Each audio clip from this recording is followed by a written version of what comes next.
honestly don't understand why everybody doesn't work in paid ads.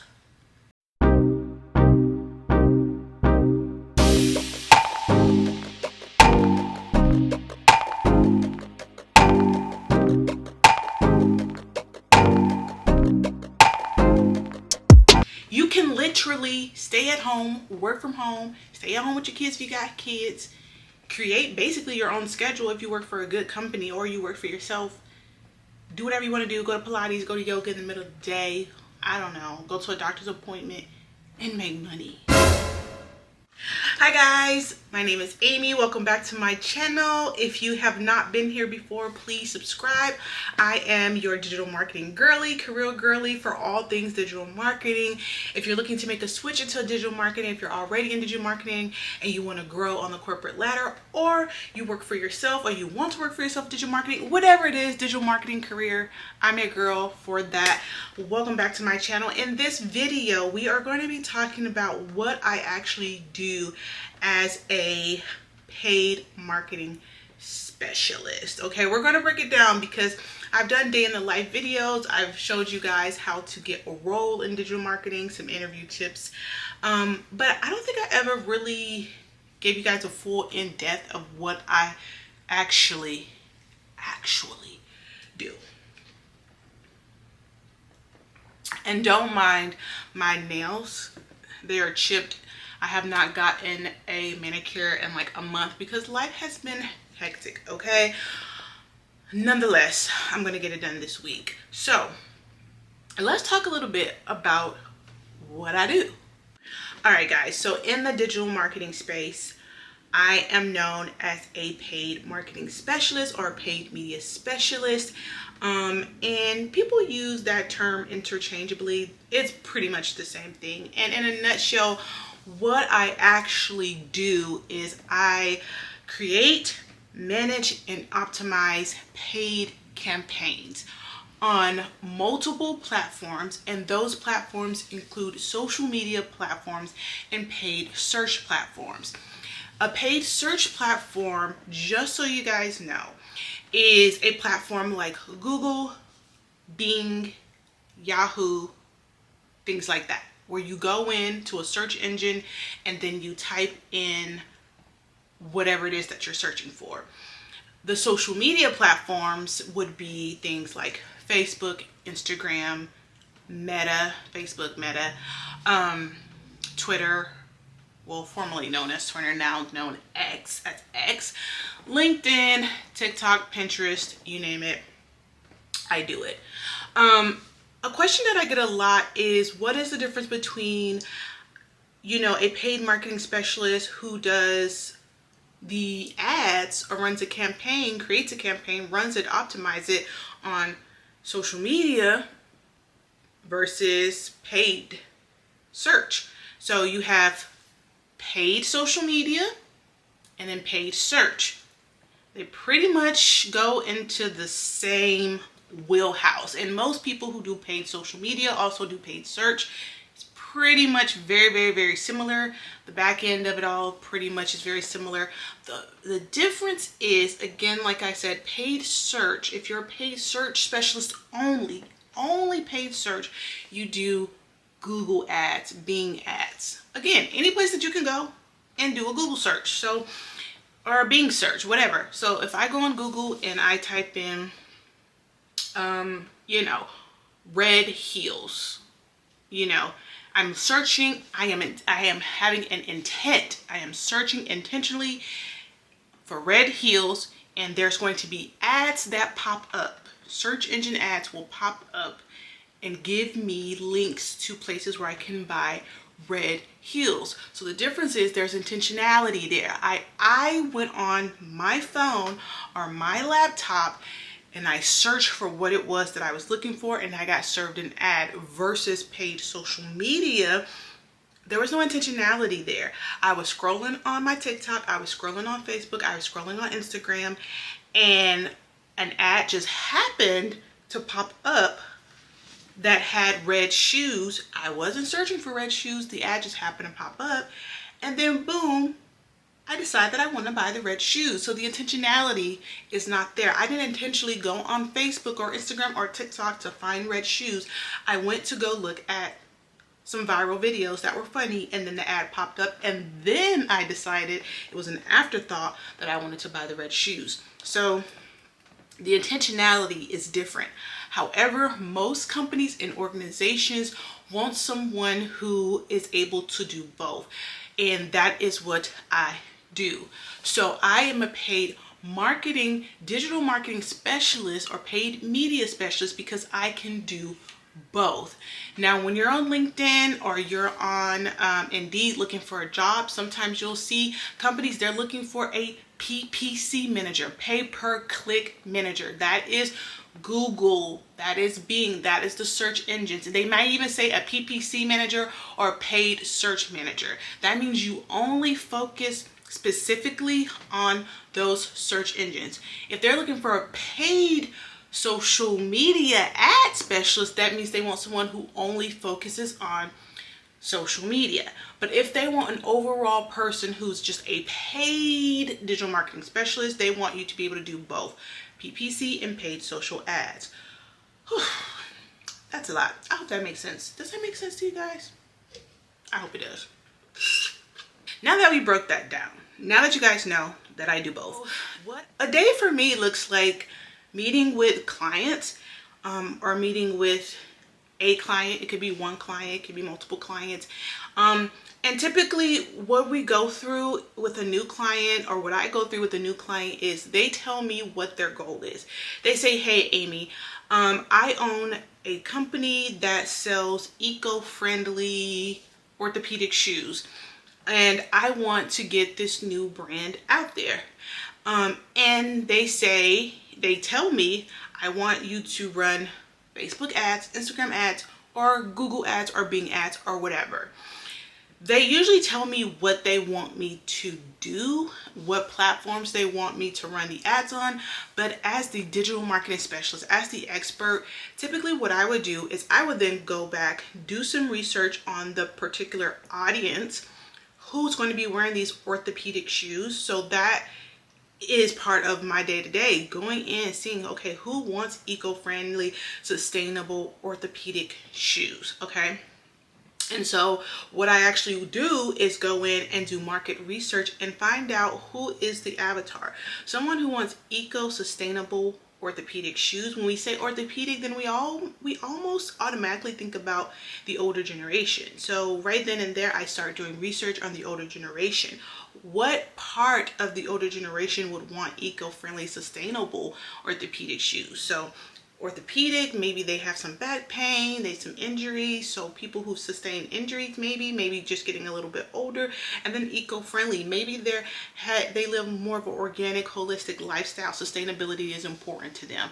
So a big chunk of my job is actually going in and doing audience and market research so that I can really understand who this avatar is that I need to be targeting. Once I do my market research, I then go back to the client and say, hey, thank you for your input and what it was that you wanted to do. However, when I did my research, this is what I found. I do agree that you do need to have Google ads running. So we're on the same page with that, but I don't really think that your audience is going to be on TikTok. They might be on Google, I agree. They might be doing some Bing searches, possibly on Facebook, but I don't think they're going to be on Instagram. I don't think they're going to be on TikTok. And this is the plan that I came up with.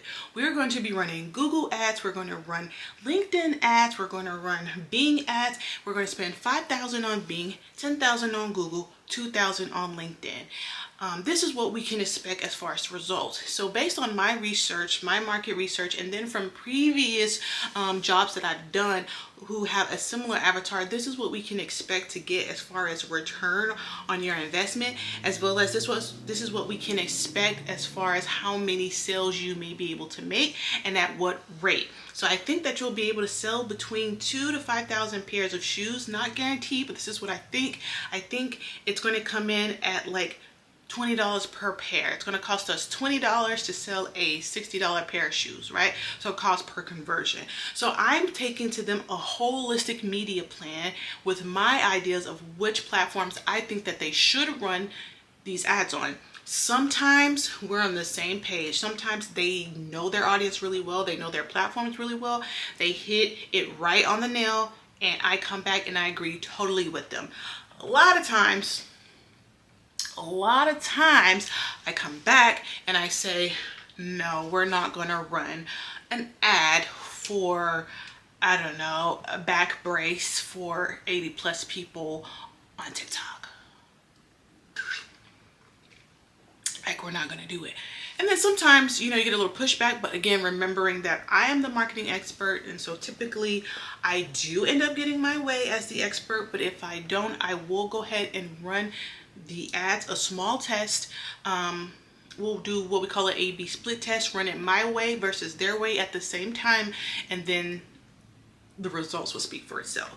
So that's typically what I do when I first get a client, or a client is sent to me, what have you. Okay, are you following me here? Once the campaign is actually built out, and when I say built out, that means the audience targeting is done. So my job, again, I need to make sure I got the targeting down. I know what ages, I know what part of the country. If they're in country, it might be international. If it's an international ad, if I need to run it to Australia and the US and Canada, I know what kind of things they're interested in. So they're eco, they're sustainable. So I'm targeting things like people who shop at Whole Foods, who are 50, 60, 70 plus. They shop at Whole Foods, they shop at Sprouts, they recycle, they're into compost bins, things of that nature. So I'm targeting those specific areas. I'm setting up the budget. That's very, very important. I set up the budget, again, how I spoke to you guys earlier about, hey, we're going to spend 5,000 here, 2,000 here, 3,000 here. You do have to be a little bit good at math, because you need to understand budgeting a lot when you're in the paid marketing space, the paid digital marketing space. And then once we get that set up, the campaign is off, I launch it, and it runs. Once the campaign is actually running, then my job on a day-to-day basis as this campaign manager, because I'm managing this campaign, my job is to optimize it every single day, every single week, every single month, and making sure the objective that the client gave me, whether that was brand awareness, whether that was getting leads, whether that was making sales, making sure that brand objective is successful. Okay, so that is my job in a niche, making sure that the client told me, hey, we need 1,000 leads by the end of the month, making sure I get them the 1,000 leads or more. We need to sell 5,000 pairs of these orthopedic, eco-friendly, sustainable, blah, blah, blah, blah, recyclable shoes by the end of the year. My job is to make sure that I get those sold through the campaign. Now, a huge chunk of my job comes down to optimization. Optimization is super important, and optimization just means you're going in, you're tweaking, you're making changes to the campaigns to making sure that it's optimized, it's successful, and it's running beautifully. So with that being said, optimization looks like going in, looking at ads that are running. Maybe you have 5 ads running at one time, and 3 of them are doing really great, 2 of them aren't doing great. So those 2 that aren't doing great, you need to look at the metrics, understand the metrics, and decide whether I just need to turn these 2 off completely because it's just not resonating with the audience, or do I need to just maybe change the copy, right? Change the copy. Maybe the copy is working and maybe it's just the image that's not resonating. So maybe just change the image. So going in, making changes, tweaking, making sure that we're really utilizing that marketing budget beautifully. A lot of times what I'll do, if we start with multiple platforms, so we're all doing Google, we're doing Bing, we're doing LinkedIn, we're doing Twitter, we're doing all these, a lot of times what happens is a few weeks in, you'll see that maybe Facebook has really taken off and Facebook has gotten $30,000 in sales, but LinkedIn, for instance, hasn't gotten us any sales, or maybe they've only got us $500 worth of sales. Is it really worth me pouring my money, or pouring the client's money into LinkedIn if it's not making them money? No, because it's wasting money. So again, my job is to pay attention to the budget, make sure we're not wasting the budget, make sure we're optimizing the campaign and using that budget wisely. So again, if you're in this space, it includes a ton of creativity. I use my creativity every single day, but I also use my brain a lot, and I crunch a lot of numbers, using a lot of spreadsheets, making sure that we're not in the deficit, that we are pacing, we are on track, we're pacing in the green, we're not wasting any money on any platforms that are not doing us justice. And if we are, making sure that I turn them off, get rid of them, change them. Okay. That is what I do. Optimization. So number one, a lot of days my days look like getting a new client, maybe talking to an old client, talking about their goals, going to do the market research, making sure I get the right avatar, the right audience, come back to them with an entire holistic media plan, including the budget, building out that campaign, making sure it looks good, copy, images, everything looks good, building it out, optimizing it, making tweaks, making changes as needed, making sure we're hitting the campaign goal and the client is getting a return on their investment, and that I am not wasting their money. I am getting them results so that I can get paid. Okay. Now, as the campaign is continuously running over and over, and I do have some notes here, one of the things that I do a lot, I just have my notes here. Yes. Outside of the analysis, which is what we just talked about, just analyzing the data, seeing, you know, if this platform works versus this platform, doing all these different tests. Hey, test this image against that image, all part of optimization. I look at the data, I analyze the data, and then I am able to report and communicate that data back to my client. So that is what I do as well. I look at what's happening, and maybe every month, every 2 months, maybe every 2 weeks, I don't know, every week. It depends on what company you work for, whether you work for yourself. Everyone have different timelines, but hop on a call, hop on a Zoom with the client, say, hey, this campaign was built out June 1st. It is now July 1st. It's been running for 30 days. This is the images and the copies that we have running. This is how successful it's been. This is how not successful it's been. Well, don't say that, you know, judge it up. But this is how successful it's been. This is what I think we should change. This is what works well. This is what doesn't work well. Okay. This is what I'm going to keep the same. This is what I'm going to change. Okay. Image A resonates so beautifully with your audience. Image B, they hate it. They're not looking at it. They're not clicking on it. Let's get rid of it.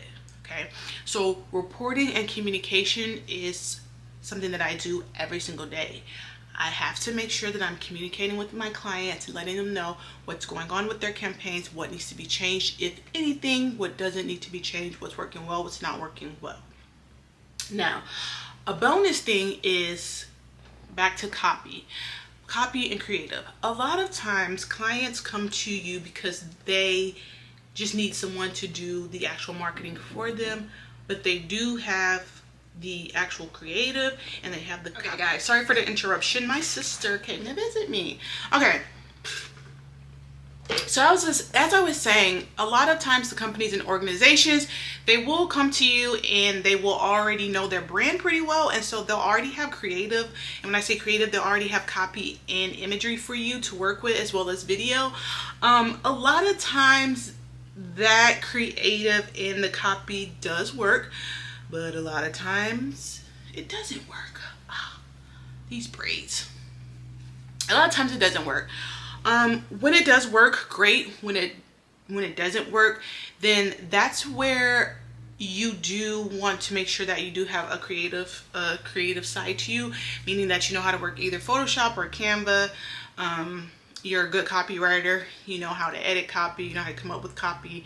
That a lot of times can be a part of my day-to-day if I'm working with a client who creative just isn't powerful enough, or they just don't have any. So I would recommend for people who want to go into this field that you do have a little bit of creative skill. It's not required. I will say that it is not required. There's a lot of agencies that will hire you just so you can set up these campaigns and get them running and successful. It does not mean you have to have this creative side to you. It is just very helpful if you do, especially if you're going to be a freelancer or you're going to start your own agency. I highly recommend this, especially as someone who has done freelancing and then also has their own company. I would highly recommend that you have some sort of like at least Canva skills, and then you're a good copywriter. A lot of people are saying like, oh, you can use ChatGPT. Yeah. So here's the thing with ChatGPT. You can use ChatGPT to help you come up with copy and things of that nature. I would just say to really use ChatGPT as a way to guide you and give you ideas. I would not recommend totally and completely just copying it and pasting from ChatGPT, because now, especially in the marketing industry, we're starting to recognize the same tones and moods when it comes to ChatGPT. Like, we can tell the way ChatGPT writes. We a lot of times know that it's ChatGPT because the way ChatGPT always concludes, they have a very particular way of concluding a caption. The kind of words, the way that they go with the words, you know, the angles, they have a very particular angle. And so a lot of times now in the industry, the digital marketing space, we can really tell if a person uses ChatGPT. And a lot of times it's not in the brand tone of the client. So I would say you can definitely use it as a guide. Just take it and put it in the client's tone or whatever. Just don't fully rely on it. Now, I would say I use a copywriter a lot. I know how to copyright, but I actually use a copywriter a ton when I need updated copy for a client. So maybe if you have your own company or you want to freelance, you can hire a copywriter, maybe off of Fiverr or something if you're not a strong copywriter. But again, it's not really recommended. And if the company wants you to copyright, the company that you work for, a lot of times they will train you how to copyright. So yes, that's that. So I would really just say have a lot of creativity, but also have an analytical side, because you need to be able to read data, because that's a part of the job. It really is, and that's typically what I do. So, you know, yeah. So yeah, that's what I do as a digital marketing manager. If you want to know what a day in the life looks like, definitely look at some of my day in the life videos.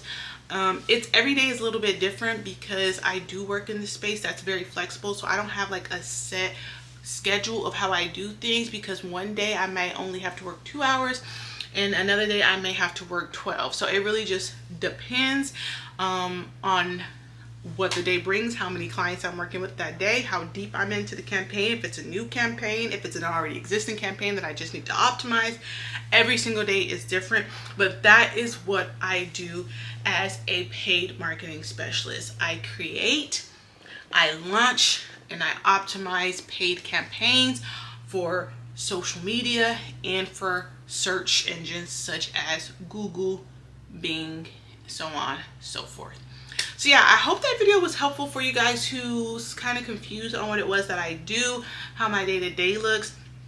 Again, I love doing day in the life vlogs, so continue to watch those. If you haven't, just take a peek into my day-to-day. And then I will be back with my next video very soon. Thank you guys so much for watching. Bye.